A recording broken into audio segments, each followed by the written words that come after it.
What's going on, guys? Welcome to another episode of V4 Higurashi When They Cry Go. This is episode 8, and with me, as always, I have Bluespade. Yeah, this was like one of the most underwhelming finales to this arc. I was kind of disappointed, to be honest. Like, I was kind of like, I had so many theories about what was going to happen, and it kind of ended up being the most, like, I would say sort of predictable answer to what people thought was going on. Unfortunately, because I mean, there were so many questions people had, and then it just kind of, like, when the truth gets revealed, or most of the truth at least, it's just kind of,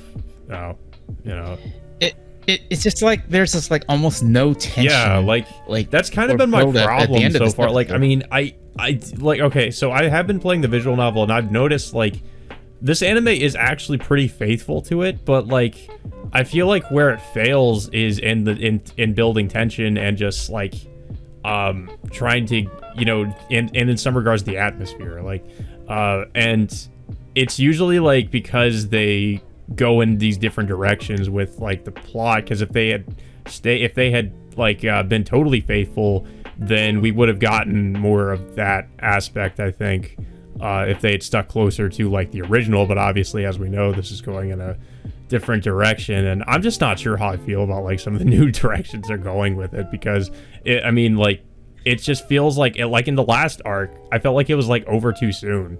It all happened so fast, and then it was over.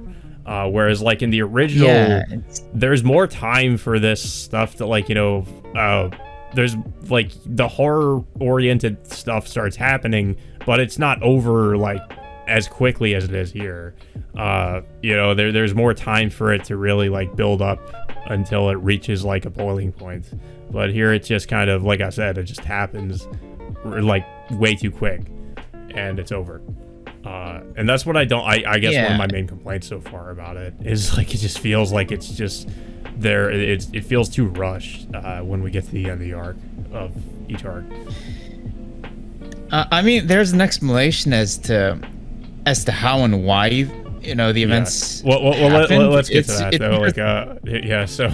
So this basically, of course, picks up, like, right after the where the last episode leaves off, where, like, Rika is, he's kind of acted out of character talking to Keiichi, and then it picks up with Keiichi, like he's kind of not sure what to think, and then he starts talking to his teacher about the mayor.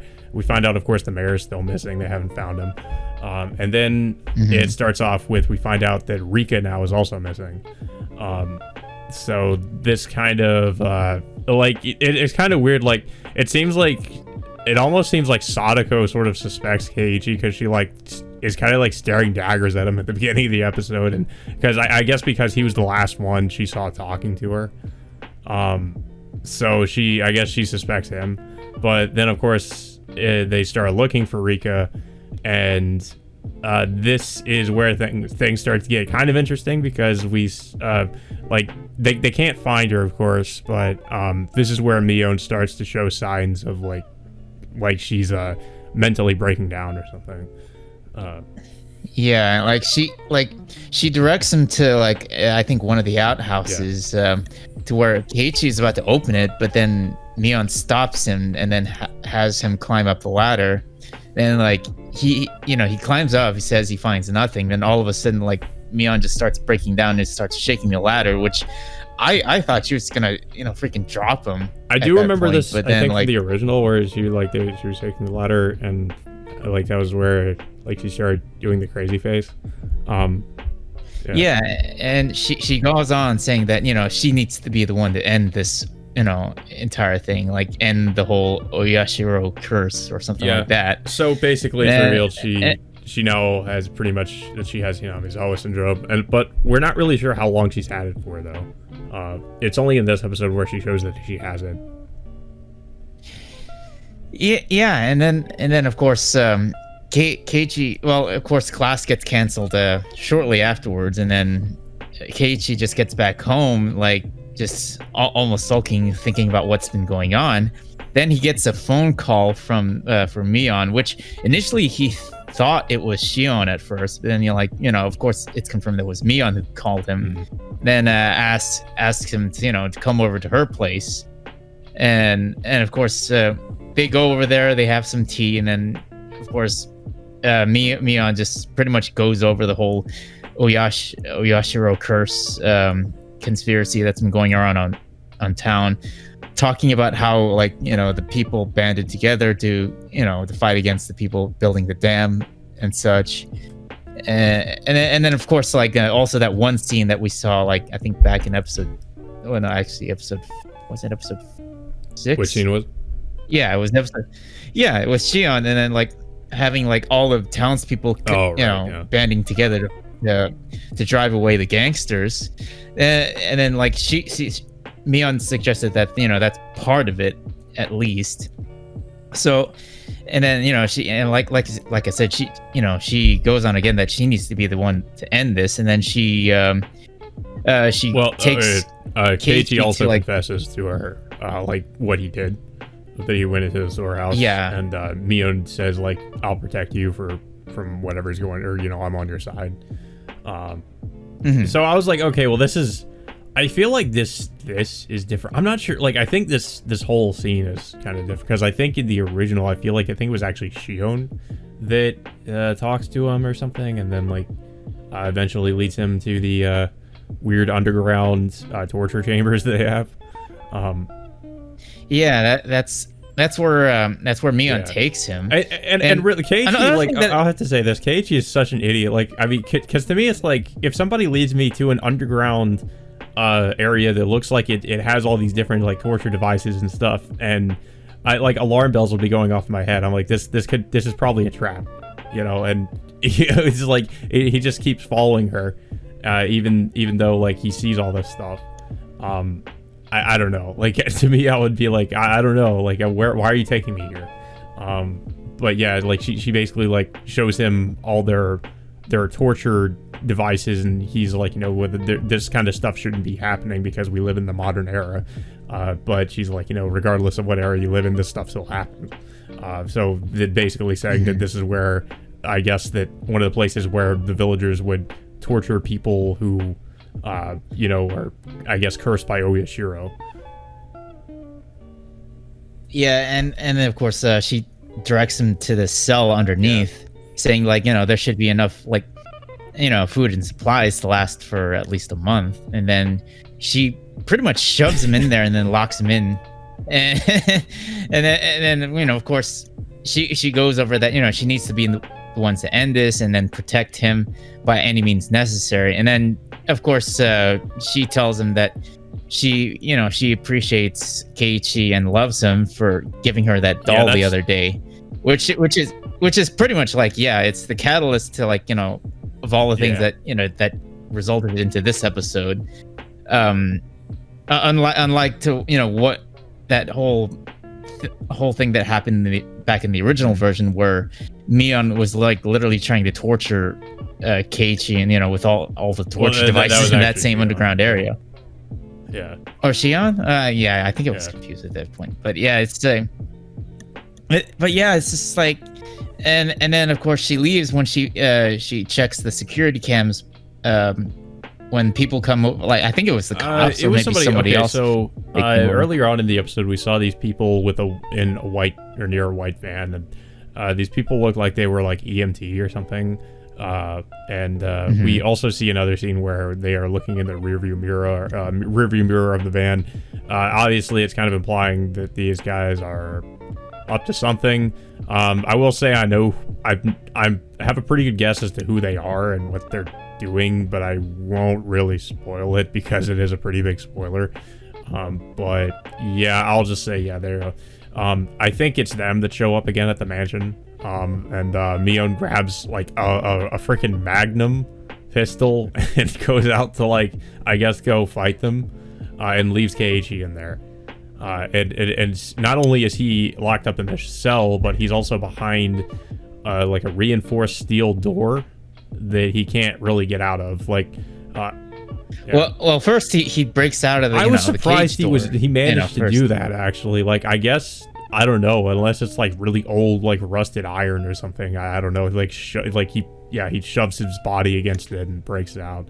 But he tries to do the same thing against the steel door, I don't know what he, like, this is why I think Keiichi is just really stupid sometimes. Like, he tries to shove himself against the steel door thinking he would be able to, like, break out of there. I guess you could say he was desperate, but it's still really dumb. Like, I don't know what he thought was going to happen. But, you know, of course, he ends up injuring himself so much that he, like, passes out. He doesn't end up actually, like, breaking through the steel door. But he wakes up again, and he wakes up to Oishi. So the police had found him, and he's being carried away. And then that's pretty much how that ends. And then until it transitions again to, like, I'm not sure. I don't know if they say the exact. They say it's in June, but they don't say the exact date, so I'm not sure how much time has passed. Yeah, it's crossed out for some reason. I don't know why. And then Oishi, of course, runs down everything that happened, you know, after the entire event, saying that they found, like, you know, bodies inside of a well, which turns out to be Mion's parents, and then, of course, Shion is also down there as well. Which also explains why there was, like, literally no one in the mansion around. I was kind of wondering that too. I was like, when is Shion gonna show up? And I guess that answers our question. Yeah, and then of course we also find out that Sadako is also dead alongside Mion, which I assume she killed Sadako and then she killed herself. Yeah, we see like there's we actually see there's like a handgun lying between them when we see the dead bodies. Yeah, it's not the same Magnum pistol that Mion was using, though. It looks like a different gun. Yeah, I think so. But then, like, I'm also asking, like, where the hell? Oh yeah, we also find out that Rika has also been dead in that, pretty much in that same place where, like, where Keiichi was about to investigate. But Oishi said she was stored in a septic tank. Yeah, in a pretty horrific shape, I imagine. But yeah, and then that's it. But we don't find out what happened to Rena. Yeah, pretty much everybody but Rena was killed. So there's so many questions I have about this. Like, I don't know. Like, we're not really sure what exactly happened to Rena. We know what happened to everybody else, but what happened to Rena? Yeah, of course, we just never see these murders be carried out. I don't know. I felt like the ending to this was honestly kind of underwhelming. So yeah, of course, like, one of the theories people had with this arc was that it was going to be Mion instead of Shion, and I guess that ended up being the case. And it's kind of disappointing too, because I was thinking it would be something a little bit more complicated than that. But yeah, it's I don't know. I'm just not sure how to feel about this. Like, it's like I said, it felt like it was over too quick. Like, it all just happened, and now and then it, you know, after Oichi reveals what I assume is the truth, we're moving on to the next arc, and this one's over. I mean, yeah, this episode just ends with, like, Keiichi just, like, you know, sitting on the bench, just potentially grieving as to what the hell just happened. I said before we recorded this too, like, I felt like in the things that they do have, like, that are taken from the original, in terms of, like, this is actually a pretty faithful adaptation in terms of, like, the stuff that remains the same. But when it goes into this new direction, it just feels like I'm just not sure how to feel about it. And it just, like, one of the things I liked better about the original anime was that it took its time in terms of building the tension and the atmosphere. And here it just feels like when we get, like, after Watanagashi takes place and we get to the horror aspect of the series, it feels like it just doesn't really try to build on the atmosphere or the tension or anything. It just kind of reveals everything all at once, and then it's over, or whatever's going to happen just happens in one scene, and then that's it, as opposed to, like, a lot of weird stuff happening and just kind of, like I said, building upon that until we get to, like, kind of like a boiling point to where everything just culminates into something. But like how it happened in the original series. But here it's just, like I said, it all just happens at once and it's over. And we're just left with, like, so many questions, and it just feels kind of rushed to me, like how everything just happens all at once. Yeah, I don't know. It's just like I was really hoping for something more dramatic to happen involving, like, Mion and Shion, but then it just, like, this episode was just mostly Mion and Keiichi the entire episode. Yeah. And like I was also thinking, I also forgot like how long it was in the original series, but Spade told me it's like the same amount of episodes. But I guess I just thought it was longer because in the original series it just felt like more happened, because it's revealed that Shion is behind everything and was killing people, and we see all those scenes where with her torturing people, and it just felt like there was much more that went on in that arc in the original anime as opposed to like what happened in this version, where like it's just not much in comparison. I don't know. No, it wasn't. And I mean, yeah, that's pretty much it. I mean, we are gonna get into the next arc, depending on how the hell they're gonna adapt that. Next arc. I think the next part has to do with Sadako. Yeah, more than likely, and that's pretty much like the last 4 episodes of the first core, and then we'll have to supposedly anticipate what's gonna happen, like the next core afterwards. But then it's just like how. It's just the way. I mean, okay. The first 4 episodes were all right the way that ended, but then like, I felt like I felt like this current the Cotton Deception arc was building up to something, but then it just falls flat on its face out of nowhere, like literally by the last episode for no reason. It's like they couldn't have at least tried to do something overly dramatic instead of, unless they were trying to adapt something you could have done in the visual novel, which I'm not aware of. Yeah, like you don't. Okay, with the visual novel, you don't really have any. Like pretty much, there are almost no choices as far as I know. The only exception is like a console version of the game where you can give the doll to Mion, but it doesn't change much, at least in the original in that version. But yeah. Okay, but how does that? But how does that justify that this type of ending then? Like, I mean, I know like Mion is more trusting of Keiichi because he gave her that doll, but that doesn't justify you just just like killing everyone else. Yeah, that's what I have questions about. Like, is like why did she even do that? Like, I know, of course, as we know, with Hinamizawa syndrome, it makes the person crazy and paranoid, but I don't know. Like, I just I don't know if that would cause them to just snap so quickly and start killing everybody, because with in the first arc, Keiichi did, I think like at least in the answer arcs, it says like Keiichi did have Hinamizawa syndrome, but it took him a while to actually get to the point where he killed people. So I don't know. Like I said before we started recording this too, is I hope they actually end up doing like answer arcs for this new version of Higurashi, because there are so many questions I have after seeing this episode that and same with the last arc too, is like I still have a lot of questions, and it just doesn't bother to address like really any questions you have by the end of this arc. It just kind of reveals everything and then just moves on, and there's not really any sort of attempt to address any of the questions you might have. And not to mention, like, that whole scene we saw in the last episode with Rika, like, flipping a switch into whatever personality she was in. It just it never gets addressed. Like, she goes missing in this episode, and then we find out she's already dead. And like, what was the point? What was the point of that scene in the first place? Unless you're trying to build something up for maybe maybe a later episode that's about to happen. But I can't really say for sure, whether or not they're going to go back to Some people were saying that it was basically Rika realizing that Keiichi had fucked up so bad that there was no point in, like, I guess, trying to save this timeline or something like that. So,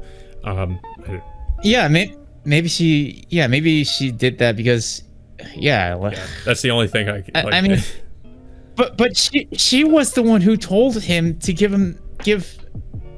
me on the doll in the first place, so it's, if anything, it's kind of her fault too. Yeah, I mean, not to mention, I mean, if I think we could assume if Rika believes this is Wata Nagashi, then Keiichi should pretty much every time, I guess, go into the shrine or go into the storeroom with Shion, which would also, like, supposedly cause some of the stuff that happened to happen too, and because Keiichi didn't watch Rika's dance this time.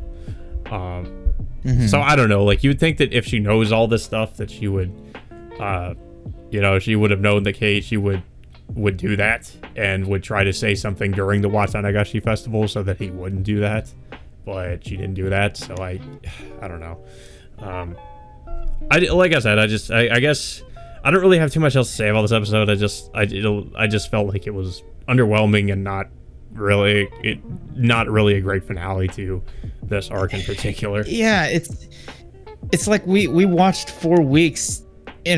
These last 4 weeks just ended up to nothing. And another thing too is like I remember in the original anime with how that arc ended in the original, it was much more effective and scary because I remember like I think it was like Shion comes out from under like Keiichi's hospital bed and kills him or something like that. And like here we just are told by Oishi like, oh yeah, Mion killed these people and that's all we're left with. So it's just kind of in comparison, it's just kind of, oh, okay.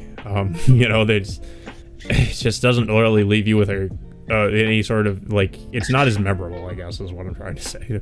Yeah, I mean, it's like we wasted 4 weeks of our lives just like literally waiting for absolutely nothing. Yeah, and like in the original too, you see not Mion, but Shion just go crazy because of Satoshi, and here that element isn't even there either. Like the whole thing about Satoshi, like Satoshi's not even been mentioned at all, like in this series so far, and I'm like, he has kind of a somewhat important element to the original series, and the fact that they're leaving him out is a little bit strange. So I don't know what to think about that. No, I don't know. I mean, we'll have to see how they're gonna handle this in the next 4 episodes. It's just now my expectations are a little bit mild at this point of how they're gonna handle it because the changes. I can't really say for sure if the changes were that drastic, but it's just the execution of how they're handling this is just lackluster. Yeah, that's kind of more where I have a problem, is just the execution of it. Could have been a lot better. I mean, like, it's funny how like the original series just handled, like, execution wise, it's just so much better. I don't know. Like, I mean, I guess we'll just have to see what happens in the next episodes and see where we are by the end of the first core. And then I guess I'll just have a better opinion of what I think about like where the series is going. But I don't know. I mean, I'm assuming even then, like, we'll still have so many fucking questions, and I mean that it's pretty much every week. It's like we're kind of left confused. We're like, what's going on? even though I'm reading the visual novel right now, and I'm just still like I have no idea what I just saw. Like I don't know. But like I said, I don't have anything else to say about this episode. It was just kind of, like I said before, disappointing. I wish we could have gotten, it could have been better. But yeah, I don't really have too much else to say aside from that.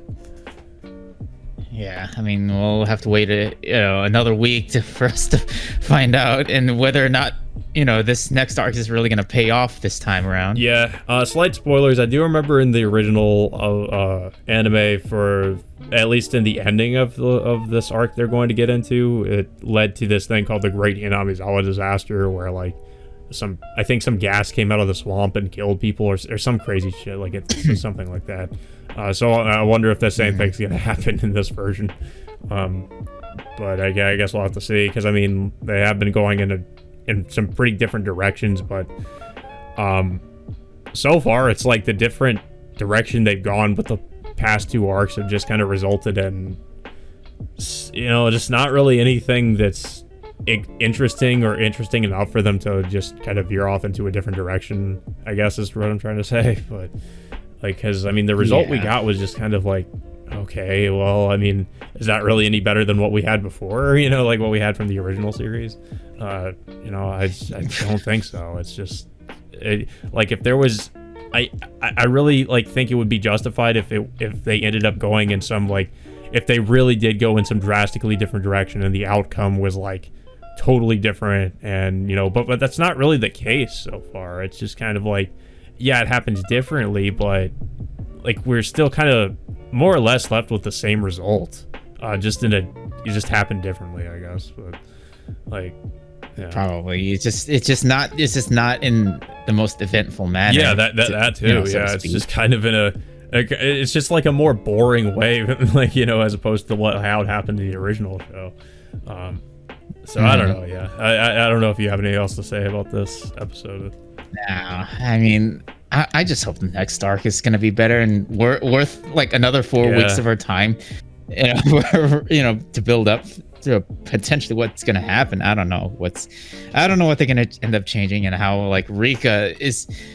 Like, I don't know how Rika is even being potentially being involved. Like, whatever's going on with Rika is honestly like the most interesting thing about this show so far. Is like, I want answers as to what is happening with her and why she's like what is going on with her, and like that's really the only thing that's kind of really holding my interest right now. Is like, I want to know what's going on. Yeah, it's just, I mean, is she really even contributing at all, at much as what she's trying to do? It felt like she was trying to in the first arc, and here she just kind of gave up, I guess. I don't know. It's like she could have done something, but then she just okay. To be fair, to let things play out. To be fair, she kind of did with the doll situation, but that was the only thing. Like, the other thing I guess she had to take into account was Keiichi going into the store, into the shed, which is potentially another thing that could have led to things happening the way they did. So I guess she messed up by not taking that into account. But it's weird that she didn't, because like I said, like, if she's under the impression that because the events mostly play out similarly to Watanagashi, with some exceptions, like, she should have known, like, if she was under the impression, which it's clear she was, considering she told Keiichi to give Mion the doll, that this was Watanagashi, then she should have known that Keiichi was also going to go into the shed, like how it happened in Watanagashi. So her not like assuming that is kind of like weird to me, where she would like. But she was already dead in this episode. No. I mean, before, like, started, during the Watanagashi festival when Keiichi goes in the shed. Okay, yeah. Then maybe she would have been, she would have done something, but I don't know why she didn't try. Yeah. Or maybe she was just too preoccupied she tried with, to prevent or change one thing, but not the other. And I'm not sure why she didn't try to change the other thing that was also potentially a catalyst for what happened. So I don't know, but yeah, I don't have too much else to say about this. I guess we'll just have to see where it goes from here. Hopefully the next arc is better. I'm really hoping they start revealing more about like whatever's going on with Rika in the next arc. And maybe the next arc actually does go in a drastically different direction. That's what I'm hoping for. Yeah. I mean, we know what arc this is going to be. It's just like, I don't know, how is this going to be affected differently this time around? And whether or not if the ending, if the last episode of that arc is going to end up paying off better than what it did today. Yeah, hopefully. But yeah, that all being said, I guess, until next Thursday, we will see you all later.